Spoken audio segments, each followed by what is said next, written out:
طوطا، چوہا اور خرگوش آپس میں گہرے دوست تھے۔ وہ تینوں مل جل کر رہتے تھے۔ خرگوش سب کے لیے کھانا پکاتا، گھر کو صاف کرتا اور سنبھالتا۔ چوہا گھر کے لیے اناج، راشن پانی، سبزی ترکاری بازار سے لاتا، اور طوطا جنگل سے کچھ لکڑیاں بازار میں جا کر بیچ آتا۔ اس طرح تینوں خوب محنت اور مشقت کرتے اور خوشی خوشی رہتے۔ ان کی یہ گہری دوستی اور میل ملاپ پڑوس میں رہنے والی لومڑی کو ایک آنکھ نہ بھاتا تھا۔ مکار لومڑی نے ایک دن موقع پا کر طوطے کا حال چال دریافت کیا۔ ہم لوگ خوب مزے سے اور خوش ہیں، طوطے نے جواب دیا۔ ہاں بھائی، تو ہی تو ہے جو اتنی زیادہ محنت کرتا ہے، دن بھر جنگل میں لکڑیاں اکٹھی کرتا پھرتا ہے، اور تیرے دونوں ساتھی گھر بیٹھے آرام سے موج مستی کرتے رہتے ہیں۔ طوطے نے کہا، نہیں نہیں، وہ دونوں بھی خوب کام کرتے ہیں۔ کیا خاک کام کرتے ہیں؟ چوہا ذرا سا پانی بھر کر لاتا ہے، دوڑ کر بازار سے تھوڑی سی سبزی لا کر دن بھر گھر میں پڑا لیٹا رہتا ہے۔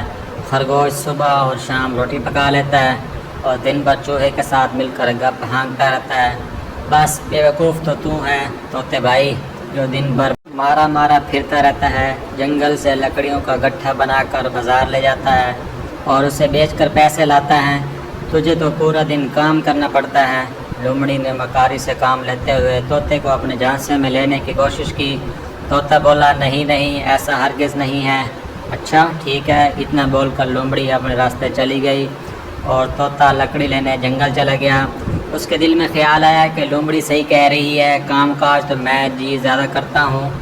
طوطا شام کو گھر لوٹنے کے بعد چوہے اور خرگوش سے کہا، روز روز لکڑیاں لاتے میں بہت زیادہ تھک گیا ہوں، اس لیے ہم آپس میں کام بدل لیتے ہیں۔ میں گھر پر رہ کر کھانا بنایا کروں گا۔ چوہے اور خرگوش نے جب یہ انوکھی بات سنی تو بہت حیران رہ گئے۔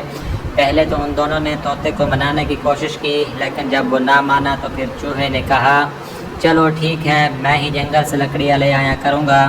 دوسرے دن چوہا لکڑی لانے جنگل چلا گیا۔ شام ہو گئی لیکن چوہا گھر واپس نہیں آیا۔ خرگوش کو بہت فکر ہوئی۔ اس نے کہا کہ چلو طوطے بھائی، چوہے کو جنگل میں تلاش کرتے ہیں، تم گھر پر ہی رہو، میں خود جا کر دیکھتا ہوں کہ چوہے کو دیر کیسے ہو گئی۔ طوطے نے کہا۔ طوطا تھوڑی دیر بعد لوٹا، وہ بہت اداس تھا۔ اس نے خرگوش کو بتایا کہ چوہا جب لکڑی لے کر لوٹ رہا تھا تو بلی نے اسے مار کر کھا لیا۔